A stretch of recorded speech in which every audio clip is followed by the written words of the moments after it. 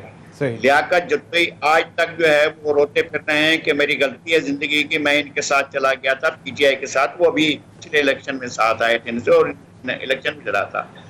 اور دے کے ان کے پاس جو ہے وہ رہیں گے عباسی، اگر وہ بھی پیپلز پارٹی میں نہ چلے گئے، لاڑکانہ کے عباسی، اس لیے کہ ان کے رابطے ادھر بھی ہیں اور ادھر بھی ہیں. لاڑکانہ والے یا بلاول ہاؤس والے ان کو اس وجہ سے نہیں عباسیوں کو ڈسٹینس کر رہے ہیں کہ انہیں صفدر سے یا معظم سے یا معظم کے والد سے کوئی جھگڑا تھا منور عباسی سے.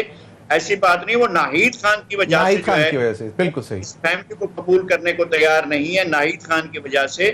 کیونکہ ناہید خان کی بہت سی چیزوں سے بہت لوگ واقف ہو چکے ہیں کہ وہ کس طرح کا گیم کرتی رہی اور پارٹی کو کیا نقصان پہنچائے، وہ ساری باتیں ہوتی ہیں. صحیح. شاہ محمود قریشی صاحب خود آئے یہاں پر، بسم اللہ کر کے انہوں نے الیکشن میں حصہ لیا اور انہوں نے کچھ نہیں کیا، بلکہ انہوں نے الیکشن لڑائے اس میں بھی ان کی کوئی پوزیشن نہیں ہوئی. مریدوں کا زمانہ چلا گیا، مریدوں کا زمانہ ہمارے سرائے نہیں. لیکن نذیر لغاری صاحب، میرا سوال یہ تھا کہ کیا پیپلز پارٹی کے اوپر سوالات اٹھائے جائیں گے کہ انہوں نے کچھ ڈیلیور نہیں کیا؟ یقیناً یہ پاور سینٹرز تو ہیں جن کے آپ نام لے رہے ہیں، لیکن میں عوام کی بات کر رہا ہوں. میرا خیال ہے کہ سندھ نے ہیلتھ سیکٹر میں جو ڈیلیور کیا ہے پورے پاکستان میں کسی نے بھی اتنا ڈیلیور نہیں کیا. میں آپ کو اعداد و شمار کی بنیاد پر بتا رہا ہوں اور آپ کو یہ بات میں بہت ٹھوس یقین کے ساتھ بتا رہا ہوں کہ کارڈیو کا نو ڈاؤٹ اباؤٹ دیٹ. لیکن معذرت سے بالکل صحیح فرمایا نذیر لغاری صاحب آپ نے کہ ہیلتھ سیکٹر میں یقیناً انہوں نے بہت مطلب اچیومنٹس ہیں، لیکن اتنا ہی ایجوکیشن جو سیکٹر ہے وہ اتنا ہی تباہ ہو گیا ہے. میں یہ عرض کرتا ہوں کہ ایجوکیشن سیکٹر کی تباہی جو ہے وہ اس کی بہت سی وجوہات ہیں اور اس کے اوپر بھی ان کو احساس ہے. اگر ان نے 2 سال کام کیا تو شاید اس کو ریکور کر پائیں گے. مطلب آپ کو لگ رہا ہے کہ یہ مطلب پی ٹی آئی اس طرح کی انروڈز نہیں بنا سکے گی، ڈینٹ نہیں ڈال سکے گی پیپلز پارٹی کی سیاست میں؟ نواز شریف نے کوشش کر لی اور اسٹیبلشمنٹ نے کوشش کر لی اور اس کے بعد کاف لیگ نے کوشش کر لی، پرویز مشرف نے اس کے دور میں یقیناً. بالکل صحیح. بالکل میں عامر ضیاء کی طرف ذرا جانا چاہوں گا. عامر، ارباب غلام رحیم صاحب آ گئے ہیں، ان کو لے لیا گیا ہے اور کچھ لوگوں کا خیال ہے کہ شاید کچھ تھوڑا سا وہ ہلچل مچا سکیں گے. لیکن ابھی جو بائی الیکشن 249 میں ہم نے دیکھا، چاہے وہ سندھ اربن کا میجر مطلب سینٹر کیپٹل میں تھا، لیکن پھر بھی سینٹیمنٹ تو نظر آتا ہے. تو آپ کو کیا لگتا ہے کہ پی ٹی آئی کی کوششیں یہ کچھ ان کے لیے کارآمد ثابت ہوں گی؟ جیسے بھی نذیر لغاری صاحب نے بڑی تفصیل سے بتایا کہ جو وہاں کے سرکردہ خاندان ہیں ان کا کیا بڑا کردار ہوتا ہے کسی پارٹی کو جتوانے میں یا ہروانے میں. تو یہ ہماری جمہوریت کی بدقسمتی ہے کہ ابھی تک یرغمال بنی ہوئی ہے خاندانوں کی، اور جمہوریت میں جمہور نظر نہیں آتے. تو جو الیکٹیبلز کی سیاست ہے وہی ہے کہ جو اگر وہ بڑی فیملی اٹھ کر ایک پارٹی سے دوسری پارٹی میں چلی جائے تو کوئی مینیفیسٹو نہیں، کوئی منشور نہیں، کچھ بھی نہیں، وہ صرف خاندان پہ ان کے جو ہاری ہیں، ان کے جو چاہنے والے ہیں ان کو ووٹ دیتے ہیں. تو یہ ہماری ایک کمزوری ہے جمہوریت کی. لیکن ہمیں یہ بھی سمجھنا چاہیے کہ پاکستان پیپلز پارٹی ماشاءاللہ 13 برس سے حکمراں جماعت ہے اور وہاں پر ایک پیپلز پارٹی کے خلاف ایک سینٹیمنٹ بھی ہے، اربن ایریاز میں بھی ہے اور دیہی علاقوں میں بھی ہے. لیکن کیونکہ دیہی سندھ میں کبھی بھی کوئی پیپلز پارٹی کا قداور اچھا متبادل سامنے نہیں آیا. یعنی کہ جو سندھی قوم پرست ہیں وہ کبھی جم کے سامنے نہیں آئے.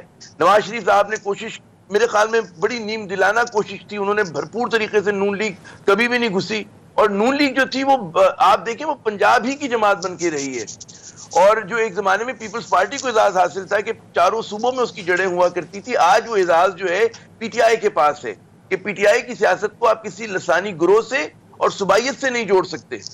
تو یہ ایک ہے. جبکہ آپ پیپلز پارٹی جیسے لوگ کہتے ہیں کہ جی دیہی سندھ یا سندھ تک محدود ہے, پنجاب تک نون لیگ کی سیاست محدود ہے, تو پی ٹی آئی کے ساتھ یہ نہیں ہے.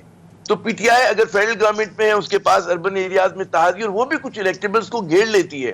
اور پھر ٹیل ونڈ عمران خان کی جو اپنی ہے, کیونکہ یاد کریں ذوالفقار علی بھٹو صاحب نے بھی کہتے ہیں حیرت انگیز نتائج دیے تھے, انہوں نے بڑے بڑے جاگیرداروں کو پچھاڑ دیا تھا. تو کچھ اگر کمبینیشن بن جاتا ہے کہ کچھ الیکٹیبلز آ جائیں, کچھ ان کی اپنی ٹیل ونڈ آ جائے, تو میں یہ نہیں کہہ رہا کہ ایک دم وہ اٹھا کر پھینک دیں گے, لیکن مقابلہ جو ہے مزیدار ہو جائے گا, دلچسپ ہو جائے گا. زرداری صاحب کا صرف میں ایک جملہ اور کہتا ہوں, زرداری صاحب کی جو ایک وہ رہی ہے, میرے خیال میں کریڈٹ میں بات جاتی ہے, انہوں نے ہر بڑے سیاستدان کو, ہر بڑے خاندان کو سندھ کے گھیر لیا, کم از کم دیہی سندھ کی حد تک. تو ان کا اس طرح کا مقابلہ وہ اسی کے بل پہ مینج کر رہے ہیں. یہ کوئی عوامی سیاست نہیں کر رہے. ویری رائٹ, بالکل عوامی سیاست جو پیپلز پارٹی کا ایک زمانے میں ترہ امتیاز تک. ایگزیکٹلی. ناظرین وقت ہوا ایک بریک کا, میرا ہمارے ساتھ رہیے.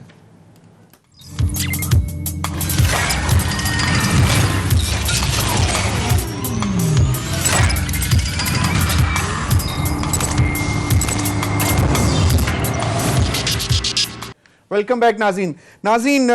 نذیر چوہان صاحب جو کہ جہانگیر ترین گروپ کے ممبر ہیں, جس میں کہا جاتا ہے کہ 30-35 یا کبھی کوئی اور زیادہ نمبر بھی آ جاتا ہے, ان کو گرفتار کر لیا گیا. اور نذیر لگائی صاحب, آپ نے اس پہ ٹویٹ بھی کی ہے آج کہ شہزاد اکبر نے نذیر چوہان کو ہیرو بنا دیا, ایک دن ضمانت کے دوسرے روز گرفتاری کا مطلب جہانگیر ترین کو گرفتاری کی دھمکی ہے. چلو بھائی اب نیا تماشا دیکھو. کیا تماشا دیکھ رہے ہیں اس میں؟ مجھے لگ رہا ہے کہ جس طرح سے بجٹ پاس کرانے کے دوران ان کو اپنے ساتھ ملایا گیا, ان کے ساتھ 2-3 مذاکرات کے ادوار ہوئے, ان کے ساتھ گفتگو ہوتی رہی, ان کو مطمئن کرنے کی کوشش ہوتی رہی ہے, لیکن میرا خیال ہے کہ وہ وقت گزر چکا ہے, بجٹ پاس ہو چکا ہے اور مینجمنٹ بھی کر لی گئی ہے. اب جہانگیر ترین صاحب کو زیادہ کھل کھیلنے کا اور آگے بڑھنے کا موقع نہیں دیا جائے گا, اور ان کو یہ موقع بھی نہیں ملے گا کہ وہ چونکہ نواز شریف نے خود ڈسٹینس کیا ہے. اگر نواز شریف اس وقت یا اس وقت یہ چاہتے کہ ہم حکومت کو تبدیل کرتے ہیں, تو اس کے لیے تو فارمولا موجود تھا, کاف لیگ پلس جہانگیر ترین پلس نون لیگ پلس وغیرہ وغیرہ وغیرہ, یہ مل کر تو عثمان بزدار کی ایک بہت ہی اہل, بہت ہی جہانگیر اپنا وہ وسیم اکرم پلس بہت ہی ڈیلیورنس کرنے والی, بہت زیادہ پنجاب میں خوشحالی کرنے والی, دودھ اور شہد کی نہریں بہانے والی ہمارے سردار, ہمارے ضلع کے سردار عثمان بزدار کی جو حکومت ہے وہ تو ختم ہو سکتی تھی اگر یہ سارے ملتے ہو. تو نواز شریف نے یہ فیصلہ نہیں کیا. نواز شریف کا پتہ نہیں کہاں, ان کی نظریں کہاں ہیں اور وہ کس جگہ کو دیکھ رہے ہیں. مرکز میں بھی یہی صورتحال تھی, جہاں عمران خان کے کینڈیڈیٹ ہار گئے تھے اور یوسف رضا گیلانی جیت گئے تھے قومی اسمبلی میں, تو یہ جیت وہاں تک آگے تک بھی جا سکتی تھی, لیکن اس کے لیے نواز شریف تیار نہیں ہوئے. ویسے پیپلز پارٹی نے تو کہا تھا کہ عید کے بعد جو ہے, اور پہلے چھوٹی عید کے بعد پھر بڑی عید کے بعد, کہ جی ہم تبدیلی لائیں گے, اور جہانگیر ترین گروپ کے ساتھ ملاقاتیں بھی ہوئی ہیں مبینہ طور پر آصف زرداری صاحب کی, جو کہ رپورٹ ہوئی ہیں, لیکن کہیں سے کنفرمیشن نہیں آئی. نہیں, ایسا نہیں ہے. ان کے ویسے تو آپس میں ملاقاتیں زرداری صاحب سے ہوئی ہو یا نہ ہوئی ہو, لیکن وہ تو سگے رشتہ دار ہیں, ان کے بہنوئی ہیں مخدوم احمد محمود کے جہانگیر ترین صاحب. جہانگیر ترین کا اپنا مخدوم احمد محمود اور یوسف رضا گیلانی بالکل رشتہ داری ہے ان کی. بالکل صحیح, بالکل صحیح, بالکل. میرے پاس صحیح, میرے پاس ٹائم کم ہے. عامر ضیاء, آپ کو کیا لگتا ہے, کیونکہ پیپلز پارٹی تو پی ایم ایل این تو خاص طور پر مریم صاحبہ پہلے بھی کہہ چکی ہیں کہ جی دے آر ناٹ انٹرسٹڈ, کیونکہ وہ چاہتے ہیں کہ یہ پوری طرح ایکسپوز ہو, اور اس لیے وہ نہیں لے کے آنا چاہتے vote of confidence, no confidence Usman Buzdar کے خلاف. لیکن اب یہ جو جہانگیر ترین گروپ کے ساتھ معاملہ یہ آگے بڑھیں گے, تو پیپلز پارٹی اور کاف لیگ, پرویز الہی صاحب کی بھی ملاقات ہوئی ہے, زرداری صاحب کے باقاعدہ رپورٹ بھی ہوئی, پبلک بھی ہوئی, تو کہیں کوئی ہلچل ہو سکتی ہے. اور یہ اگر یہ اسی طرح جو جہانگیر ترین گروپ کے خلاف حملے ہوتے رہے, مجھے امکان کم نظر آتی ہے. جو ان کا جملہ ہے نا کہ مریم صاحبہ کا یا نواز شریف صاحب کا کہ جی ہم ایکسپوز کرنا چاہتے ہیں ان کو, بعض یہ بات ہوتی ہے جملے ہی کی حد تک ہے. اس کی بڑی وجہ یہ کہ جب آپ کہتے ہیں کہ جی تمام یہ لوگ مل جائیں, تمام مسلمان نیل کے ساحل سے لے کر تابا خاک کے کاشغر مل جائیں, یہ ممکن نہیں ہے. اس لیے ممکن نہیں ہے کہ ان میں آپس میں اتنی کہتے ہیں عدم اعتماد ہے, ایک دوسرے کے رائیولز ہیں یہ لوگ. تو بات یہ نہیں ہوتی کہ مجھے صرف ضمیر حیدر کو ہٹانا ہے, اس کو ہٹانے کے بعد لغاری صاحب کو کیا حصہ ملے گا, عامر عباس صاحب کو کیا ملے گا, مجھے کیا ملے گا, اس میں اصل ہوتا ہے. پھر جوتوں میں دال بٹتی ہے. تو کہنا بہت آسان ہے کہ جی اگر ہم سب مل جائیں, اپوزیشن مل جائے تو ہم ہٹا دیں گے, لیکن اپوزیشن نہیں مل سکتی کیونکہ ان کے اندر آپس میں مقابلہ ہے. تو پہلی بات ہمیں یہ سمجھنی چاہیے. دوسری بات یہ سمجھنی چاہیے کہ جہانگیر ترین صاحب از ناٹ مطلب ہے کہ ان کا انفلوئنس ہے, وہ لوگوں پہ اثر انداز ہو سکتے ہیں, لیکن وہ پاپولر پولیٹیشین نہیں ہے. ان کے پیچھے عوام نہیں وہ لے کے اپنے ساتھ چلتے. وہ یہ کر سکتے ہیں کہ کسی الیکٹیبل کو اپنے ساتھ جوڑ لیں. اچھا ہمیں سمجھنا چاہیے کہ پی ٹی آئی جو ہے وہ عمران خان ہے, تو وہ فین کلب ہے. 2 تاریخ کو نتیہ گلی میں بیٹھک ہونے جا رہی ہے جہانگیر ترین. اچھا اس میں وہ ہو جائے, میں کہہ رہا ہوں ہو جائے, لیکن کس حد تک, اور کیا ان کے لوگ بھی اس آخری لڑائی تک جائیں گے؟ کیونکہ کیا وہ سمجھتے ہیں کہ وہ نواز شریف پہ اعتماد کریں گے, وہ زرداری صاحب پہ اعتماد کریں گے؟ تو جو اگر آپ پارٹی بدلتے ہیں, اگر آپ ڈچ کرتے ہیں اپنی مین اسٹریم پارٹی, زیادہ سے زیادہ فارورڈ گروپ بنے گا, زیادہ سے زیادہ فارورڈ گروپ. صحیح, بالکل. میرے پاس ٹائم کم ہے صحیح. راجہ عامر عباس صاحب, دیکھیے اس میں ایک پیور پولیٹکس کی بات ہے. یہ کوئی ایک بینگ سیاست کے اسٹوڈنٹ کے آپ کو نظر آئے گا کہ نواز شریف صاحب کیوں بزدار صاحب کو ہٹانا نہیں چاہ رہے. نواز شریف صاحب وہ تو چھوڑیں, لیکن یہ جہانگیر ترین جی وہی بتا رہا ہوں کہ وہی بتا رہا ہوں کہ میاں صاحب کو پتہ ہے کہ اگر چودھری برادران آتے ہیں تو پھر مسلم لیگ کو جو نقصان ہے نہ پیپلز پارٹی دے سکتی ہے نہ کوئی اور. لیکن اگر چودھری برادران پنجاب میں پاور میں آ جاتے ہیں تو نون لیگ کے ایک بہت بڑا دھڑا ان کے انفلوئنس میں ہے. اور جہاں تک جہانگیر ترین صاحب کی بات ہے کہ جہانگیر ترین صاحب کے ساتھ جو جتنے بھی اراکین ہیں, کسی کی سٹیٹمنٹ اب تک یہ نہیں آئی کہ ہم کوئی چینج لائیں.